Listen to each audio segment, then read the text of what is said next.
Wilna van Beek is a speaker and author of When Gay Comes Home, Learning to Build Bridges. She's been sharing her journey as a former lesbian with large audiences since 2009. Wilna describes the importance of families, creating safe places for children without fear of being judged or ridiculed when they disclose their feelings of experiencing gender dysphoria. We welcome you to this room, to this microphone, and we can't wait to hear what you have to share.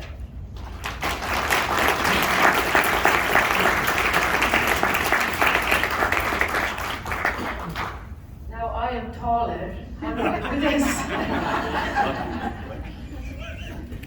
Nadine, you're too short. Just like that. Yeah, probably I'll hold it. Yeah, that's good. That's good. Anyway, just before I start, we were at the supper tonight, and we were so blessed when the group gave us each a T-shirt and a plaque that, just basically honor us and thanking us for protecting our children. Now, if you don't know about me, I am single. I've never had children, but here is a story from South Africa for you. When we get born in South Africa, the native people give you a native name. My native name, is there any South Africans here? There you go. Praat julle Afrikaans? Okay. So my native name is Malerato. It means mother of love. And when I stand before you tonight, I've never had kids. But they need to be protected. So I have become a mother of love for many that have come to me and want to talk about their gender dysphoria. So I just wanted to start there tonight. So thank you again for the opportunity to share a little bit about my story again tonight with you, and to hopefully bring more knowledge to why the Million March took place. Of course, it is to protect our young children from being sexualized. I want to make a statement before I start tonight. It is no secret that many of our children are in a state of despair. They are depressed, they're confused, they are bewildered. They need help to be restored back to their innocence, to a tone of healing and wholeness. There are numerous reasons or root causes. Thank you, Nadine. I think we are dovetailing pretty good here tonight by starting to talk about roots. There are numerous reasons or root causes why our children are in the state. And unless we pay attention now and do something now, it will be too late. It has been too late for some, unfortunately. In my presentation tonight, I will highlight 3 specific things. Number 1, dealing with roots. Number 2, creating safe places for our children. And 3, learning to dance in another's shoes. For those who did not hear my presentation at the Yorkton March, please go to YouTube and type in "Count your sheep daily and know the status of your flock." If you missed that, go and please listen to it. But here's just a short summary what I said that day. As a summary of my story. As a former lesbian, I share from a place of experience, and a man with an experience is never at the mercy of a man with opinion. A quote from John, by the way. I fully understand where many of our children or the LGBTQ community are coming from. I've been there, done that. I've walked in their shoes. I grew up in a very dysfunctional home where my heart got traumatized almost daily. I was terrified of my dad because he physically abused my mother. She in turn abused him verbally. I watched them destroying each other. My mom often threatened she was going to kill herself. This alone terrified me, and I wondered often, how would I be able to live without her? I did not sleep at night because I had a false sense of responsibility. I needed to watch over my mom. No child should ever be exposed to things like this. Sorry, I never know when I'm going to cry. I get so emotional sometimes when I speak.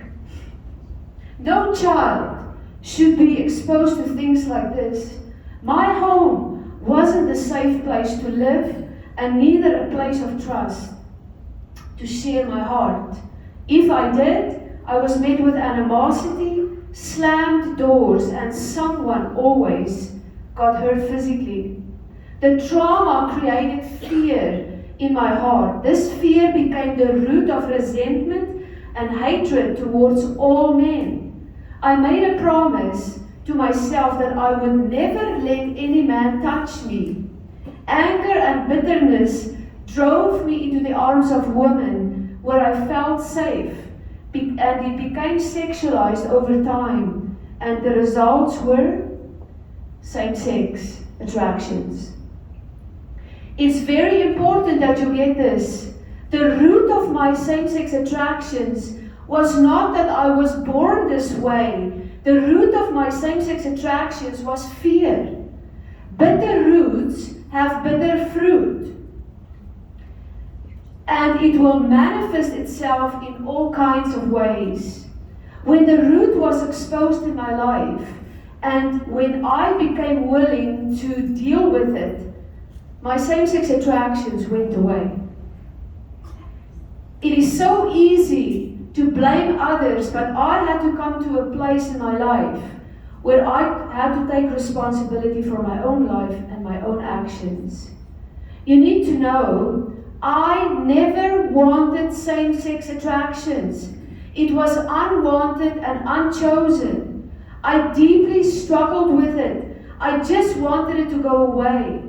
I never was okay or appreciated that people celebrated my same-sex attractions. It wasn't something I celebrated, and it therefore was not helpful to hear. I needed to embrace it. Dr. Ann, who is going to be the next speaker, she has a quote, and I 100% agree with her. She says, affirming a child's misguided sense of self runs the risk of neglecting serious pre-existing and mental health problems. My pre-existing problems were trauma and fear. There came a day in 2003 when I chose to walk away from actively living as a lesbian. I also chose celibacy at the time. It's been 20 years now. I am grateful for everything and how everything turned out. I have so much peace in my heart, and to God all the glory. For more of my story, please pick up a copy of my book. Many readers have said it was helpful to them, and it brought much enlightenment to not make the same mistakes my parents did. Unsafe homes create runaway kids, whether they run away physically or running right into the hands of predators who are waiting for them.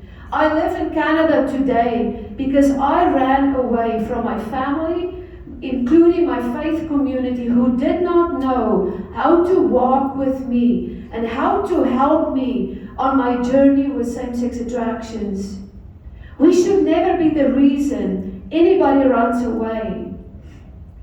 Here's just a short summary of my message from September the 20th at the March.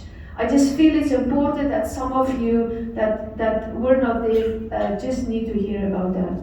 The message again was, count your sheep daily and know the status of your flock. I am a sheep farmer, and I spoke to the crowd from a place of a shepherd's heart.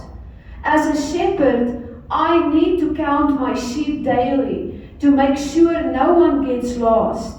If I don't count them, and if one goes missing, there are coyotes on the farm, and they are just waiting to devour a lost sheep. My message was to point out the importance for parents who are shepherds, but also for anyone who works with young children who are also a kind of a shepherd, to take this role very seriously. Parents must know daily where their children are physically, emotionally, and spiritually. My parents did not know or pay attention to that. They were too busy fighting each other. They did not realize the state of my heart. If they did, they probably would have stopped their fights, knowing what it was doing to my heart. By knowing the status of your flock will keep you on your toes. You will do whatever it takes to protect them. This is a daunting task in our very woke culture today, where everything goes.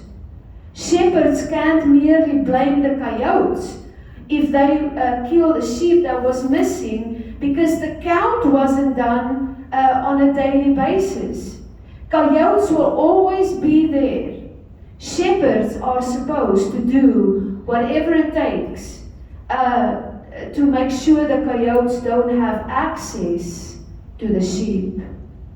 Part of knowing the status of my flock is I choose to hang out with them. I get to know each individual animal, and my heart was so broken today because I had to butcher a lamb. I love my sheep, and it's always hard when you have to even get to that place where they have to go. So because I know them and care about them, that can be really hard. That's just on a side note here.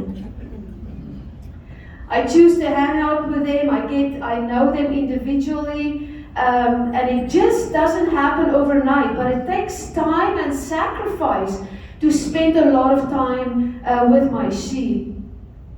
They know me, they know my voice, and they follow me when I lead them into the field every morning. After I fine-comb the area to make sure there are no coyotes around.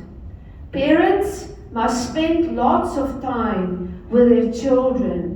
Parents will know their ins and outs, and their children will trust them. I can go on and on about my shepherd stories, but parents are their children's guardians. They must train and equip them on important life issues. They need to affirm their children daily and who they are, beloved sons and daughters. Parents should scout out any dangers that may come to defile or traumatize their kids. Not only scouting, but taking necessary steps or action to protect their children from harm. When parents abdicate their roles, kids are left vulnerable and the predators are waiting to devour them. If the common human need, which is to be loved and to feel that you belong, is not met in children, they will go places to find it. Predators will grab them when they are unprotected, and they will instill lies into their minds. We can't just blame activists. Shepherds must take their place now. SOGI curriculum should never have entered our school system in the first place, but it happened under our watch. Children today are no different than children from the beginning of time. They are vulnerable, innocent little beings. Their young minds are not mature to handle or comprehend things they are not ready for. When things are shared with them too soon, it will actually spoil them. What do I mean by saying that? In my language, and my South African friends will understand what I'm going to say in my language, is we have a saying that says, vroeg rijp, vroeg vrot. It means early ripe, early rot. Here's an example. In the early summer, we often went into our orchard when peaches were supposed to be getting ripe. In our eagerness to pick a ripe peach, We touched many. We pressed hard on them with the hope that they would get ripe. This actually caused damage to the fruit. They started to rot instead of ripening naturally. I have to repeat that. This actually caused damage to the fruit. They started to rot instead of ripening naturally. Exposing young children to sex education and LGBTQ gender ideology will do exactly that. We are not against the LGBTQ community. I am not against the LGBTQ community. We are against the sexualization of our young children. Yes. Sex talks are for adult conversations. Kids must be left alone when it gets to this. Kids need to be kids. This is what the march was about, to voice our concerns, what is being taught in schools, and to start working together to remove those teachings. This brings me to another point I want to touch on.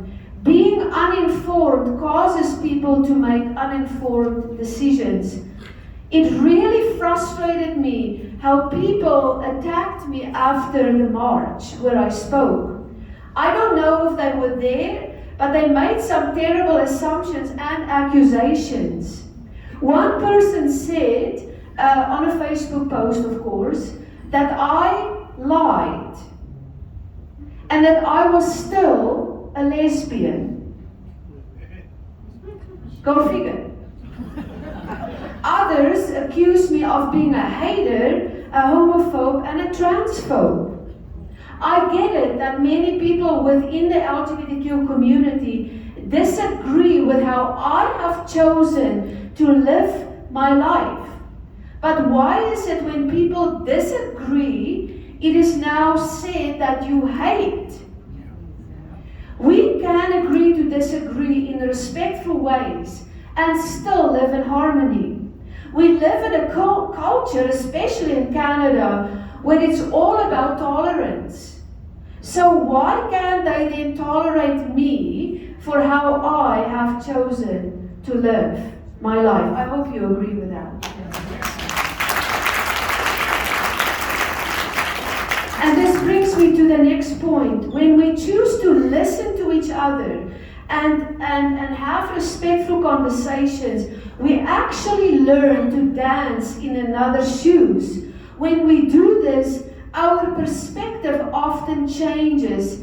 It won't put oil on the fire, but rather water, and the fire will die down. If we don't learn to dance in another's shoes, we get angry at each other, we try to force people to adhere to our ways or beliefs, and we do counter-protest like we had the day of the march. This is actually similar to what happened to me personally 10 years ago. I was invited to speak to a group of pastors, leaders, counselors, to share my journey as a former lesbian, to bring education and equipping on how to walk with love, grace, and truth alongside members of the LGBTQ community. A group of the LGBTQ members decided to protest against me because they went to my website and did not like or agreed with how I have chosen to live and conduct my life. They did not choose conversation, but a protest. I was labeled as a hater and a homophobe, and I received death threats via email. When I heard about the protest, my first reaction was, I just want to fly away. I was like, who wants that? So then the organizers, we all got together and we gathered people and we prayed. And we asked God for wisdom. He then beautifully directed our steps. We felt not to cancel the event, but to ask volunteers to come alongside us and feed the protesters a meal. So when the protesters showed up that day, they were met with kindness and a plate of food. The local newspaper in Saskatoon reported the next day and said it was, number one, a quiet protest because the protesters didn't know what to say. We met them with kindness. They were chewing. And they also said what actually started as a protest became a community building event. We also invited them into the building to listen to my talk. 3 to 4 dozen of them were willing to come in. My first words to when I started to address the crowd was directly addressed to the LGBTQ community. They were sitting kind of in the back of the corner, and this is what I said to them. I said, I am asking for your forgiveness on behalf of the Christian community for not loving and accepting you in the same way Jesus does. That's how I started my talk. The protesters inside the building had the opportunity to have one-on-one conversations with me. One of them handed me a note, and I asked her if she wanted me to read it right away. And she said, yes, please, Wilna. This is what she wrote. And I just get goosebumps every time I share this. She said, thank you, Wilna, for your talk today. You have taught me so much. I used to be addicted to rape, but after listening to your talk, I now know that I too can live holy before the Lord. The message that I shared with them that day, which included love, acceptance for all people, it included forgiveness, asking Him for forgiveness, and it touched her heart so deeply. It exposed the root of her struggle, and she acknowledged her desire to walk in freedom. We also heard from volunteers that 5 members of the LGBTQ community gave their lives to Jesus that day. This was not the end of that story. One of the main protesters, his name is Ryan, and he gives me permission to share this. He asked me to go for coffee 3 years after the protest. He was at the time married to his same-sex partner. After I received his message, I was a bit leery because I didn't really want to go for coffee with him because my heart was still tainted because of what they did to me at the protest. But I prayed again, like I always do. And I said this to God. I said, God, if you want me to go for coffee with Ryan, I'm asking only one thing. I need your heart for Ryan. And so the day came that we met. It was awkward to say the least. We didn't really know what to say to each other until our eyes met for the first time. The first words that came out of my mouth was, Ryan, I love you. I knew it wasn't me speaking. I knew it was God speaking through me directly to him. He started to cry right away, and then he apologized to me for organizing the protest. His words to me were, I am done fighting. I just want to build bridges between people. His humility paved a way for much restoration to come into both of our hearts. Fast forward 7 years down the road. Today, Ryan and I are like family. He has become like a son to me. He actually calls me his second mom. We chose to respect each other for different views and beliefs. We actually learned to dance in each other's shoes. There were some challenges along the way. Sometimes we had some heated conversations, but we both chose not to give up on each other. We stayed the course. Along the journey routes were also exposed in both of our hearts. 2 years ago, he came to a place of fully surrendering his life over to the same Jesus I have been following for years. And he keeps telling me how much peace he now experiences in his life. None of us can take credit for this, but who would have thought that what started as a protest could change into such a beautiful story? We both learned to dance in each other's shoes, which always accomplishes more in the long run. Doing what we are doing here tonight is hopefully a step in that direction, so none of us become guilty of just jumping to conclusions. Knowledge is power, I agree.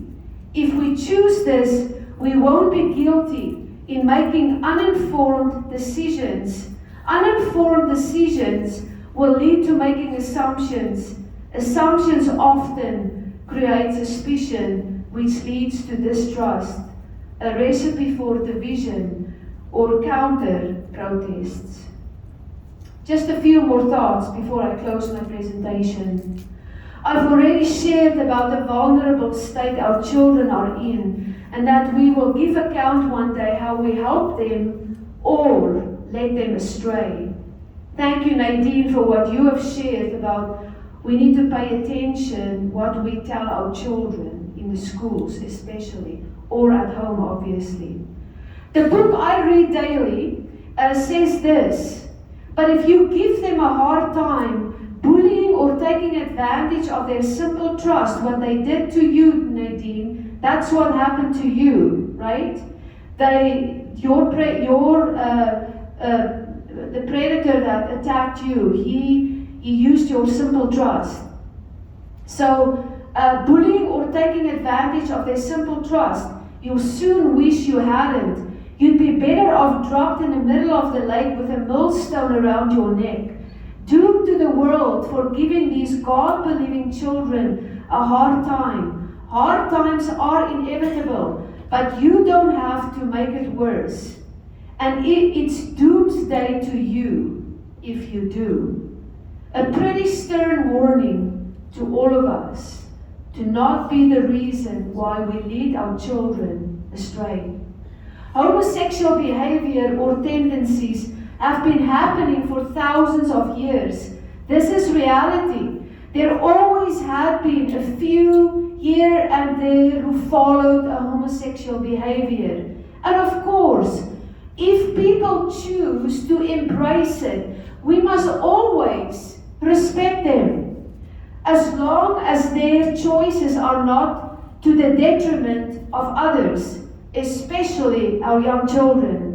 What we are seeing today is not just a few living this way. We are seeing an alarming phenomenon. Nadine gave statistics. I shared the statistics at the march. It was done by Newsweek in 2021 that 30% of millennials, 40% of Gen Z, and 30% of Christian Gen Z now identify as LGBTQ. How did we get to this place? How did we get here? If we will be honest with ourselves, this is not normal to have these high numbers. If you are in this room tonight and you disagree with me about this, that it's not normal, I pray that God will open your eyes to see. You need to know, I personally have never met any person who were happy to experience gender dysphoria. Most people I have talked to would acknowledge their deep struggle with it. Some have told me, if only there is a pill that I could take for it to just go away, like taking a Tylenol for a headache. I'm here to tell you, by affirming a young child in their struggle with gender dysphoria won't help them. Affirmation will help them fall down a cliff. None of us here should ever be guilty of promoting homosexual behavior to a child. A child needs to be a child, playing with dolls and making mud houses. For crying out loud, that's how I grew up. We played outside. This must be left for adult conversations. And of course, if you want to have adult conversations with that, in my mind, this is still a big no-no to encourage anybody to follow homosexual behavior. Because I know, for me personally, I had no peace in my heart when I was practicing and living as a lesbian. Remember I said I never wanted anybody to celebrate my same-sex attractions. We need to seriously respect this in all of our young children. Please open your eyes to understand this. I have said it for years that same-sex attractions or gender dysphoria is unwanted and unchosen. Unfortunately, there has come a shift in our culture. Not only is there peer pressure, but under the name of love and anti-bullying programs, LGBTQ gender ideology teachings crept into our schools, and it's no secret what it's doing to our children, indoctrinating their minds. Children are sponges. Whatever they are told, they easily believe. If they are told they can be a boy today and a girl tomorrow, they will believe these lies. Gender is not fluid, and cutting off body parts will never change your sex or DNA.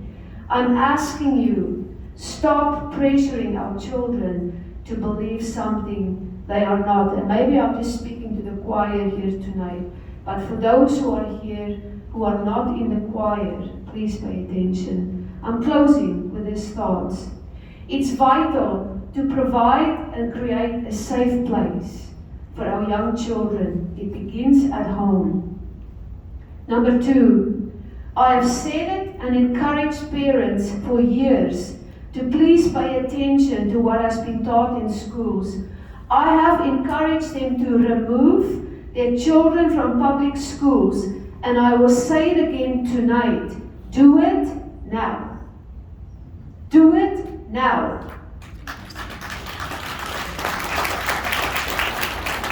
Here is why you have to do it now. It took years for things to creep into our school system. It is not going to be removed overnight, and your child needs to be protected now. That's right. Listen, I had a conversation with a friend a few days ago. I get lots of text messages also from people. She said to me, she mentioned her librarian friend who shared her concerns about books and materials which showed up at her school library just recently. I won't mention the town, but it's not far from here. This librarian is too afraid to stand up, and this material will continue to mess up the minds of our children unless school districts are being pressured to remove these materials immediately. You may have to make the decision to remove your child now. The heart and the soul of your child is at stake. There are no perfect parents. I'm sure you know all about that. But I'm asking you tonight, if there is turmoil happening in your home, do whatever it takes to bring back the peace. It's never too late to put on a shepherd hat. Acknowledge your own shortcomings. Please protect your child's heart and don't be the reason they run away. Or don't give anybody reason that a child needs to be protected from your reaction at home if they announce that they experience gender dysphoria. The reality is there are parents who are not safe. I host global parent support groups. Parents often reach out to me after a child announced that they are gay or transgender, parents often don't have a clue how to deal with this, so they come to me for help. In my conversations with them, I am often appalled in hearing how they initially reacted when their child made such an announcement. My heart breaks every time when I hear those stories.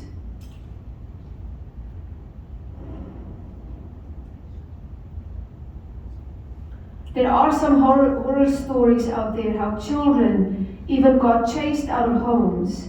I will encourage these parents to humble themselves and apologize to their children if their initial reaction was not good.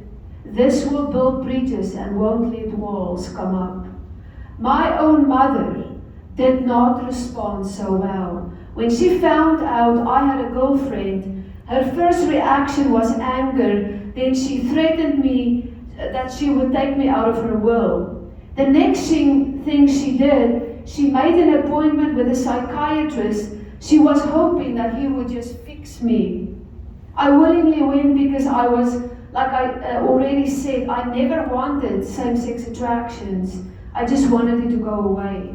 During my second visit to his office, he instructed me to lay on a bed. He tied my hands and my feet with leather straps, injected me with a substance to put me into a state of hypnosis, and then he pounded me with questions and made accusations, telling me how bad I was and that I was going straight to hell.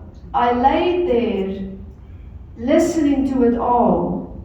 There was no compassion whatsoever coming from this man. I just wanted to run away. I did not need fixing. I needed people to come alongside me who were willing to take me by the hand, listen to me and walk this out with me until the root was dealt with. And just for the record, I am totally, absolutely, totally against any practices that force people to change.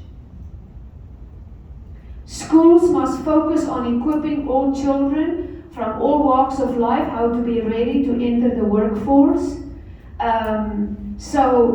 Anything outside of that needs to be referred back to either the parents or social services. I'm asking parents, stay in your lane. Stay in your lane. If you cross lanes and promote homosexual behavior, you become guilty of grooming innocent children into doing things they are not ready for, and that they most likely will not appreciate if you encourage them to walk into a homosexual behavior. And this is also for teachers. Don't let your compassion, well, this is actually for all of us. Don't let your compassion for your work get in the way of doing the right thing. I fully understand where some teachers' reactions are coming from because of some children that don't have safe homes. I get it. But again, this must be referred to social services. I just want to caution you. There are two kinds of compassion. There's human compassion, and then there is compassion that is coming directly from the heart of God. God compassion will never encourage or affirm a child to engage in anything that can be detrimental to their well-being. And while I'm on this topic, there's also different kinds of love. There is human love, and then there's the kind of love that God has for all of us. Human love will say, God is a God of love, which He is. Love is love. You can just marry whoever you want. Human love won't oppose certain behaviors or beliefs because human love likes to be in people's good books. Human love won't want to step on people's toes. There's actually warning them about consequences. Human love always wants to be politically correct. The love coming directly from the heart of God will never compromise truth. It will be courageous to call a spade a spade. It will say things others may find offensive at times, but this kind of love will always warn people about danger coming. This love will warn about consequences if they choose to not heed the warning. And this kind of love does not want anyone to perish. Our children are perishing today. We need to help them. Can we take a moment and just be quiet? I'm not asking you to pray. I'm asking you to close your eyes. Imagine for a moment you are standing in front of a 5-year-old child. Look them in the eyes. Put yourself in their shoes for a moment. Remember who they are. They are innocent little beings who need protection, not exploitation. Ask them, what do you want? Or what do you need? And I guarantee you their answer will be, I just need to be loved and I need to belong to my flock where I'm safe and protected. Take a moment to ask yourself this question. Is what you are saying to them protecting them, or is what you are promoting them to do making them vulnerable for predators to grab them? We will give an account one day how we answered this question. I will close with this, and it's from the book I read daily, where I get a lot of wisdom from. It says, strive to live in peace with everyone and pursue that consecration and holiness without which no one will ever see the Lord.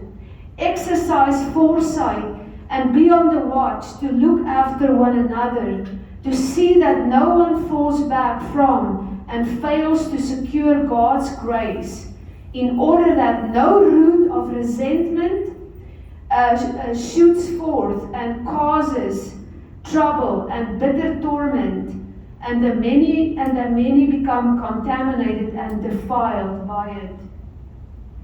I think this passage is clear. Learn to dance in another's shoes, create safe places, and deal with roots before they even shoot forth. Thank you again for coming tonight. I hope what I shared with you will help you to make informed decisions and not merely jumping to conclusions. To end my presentation, there's a short video. It's a clip from a lesbian. She's from Gays Against Groomers. Yes, not all LGBTQ community members are activists. This lady also believes our children need to be protected against being sexualized. But thank you again, and here's the video.